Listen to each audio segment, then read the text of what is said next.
ধুলা।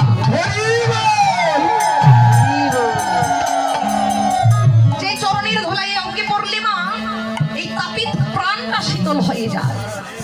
যে চরণের ধুলাটাই অঙ্গে পড়লে এই সাধের জনমটা ধন্য হয়ে যায়। তাই তো ভগবান শ্রীকৃষ্ণ আমার সত্যত্রেতা দাপর বলি আমাদের চারটি যুগ।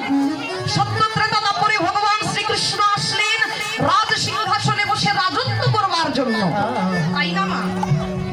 কিন্তু দেখুন এ কলির যুগে আমার ভগবান আসলেন কোন রাজ সিংহাসনে বসলেন না, রাজত্ব করলেন না মা।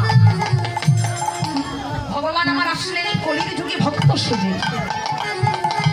যিনি জগতের নাথ, যিনি জগতের পতি, তিনি আজ ভক্ত হয়ে আপনাদের মতো সাধু সঙ্গ করছে, বৈষ্ণব সঙ্গ করছে।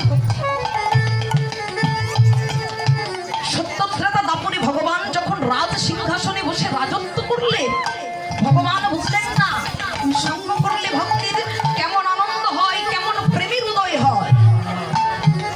তাই তো ভগবান শ্রীকৃষ্ণ আমার এই কলির যুগে আসলেন রাজা হয়ে নয়, ভগবান আমার আসলেন ভক্ত সেজে। কেন ভক্ত সাজলেন গো? তার তো কোনো অভাব ছিল না।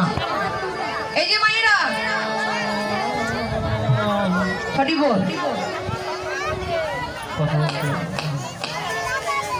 মায়েরা কেউ কথা বলবেন না, মায়েরা কথা বলবেন না। হরি বল।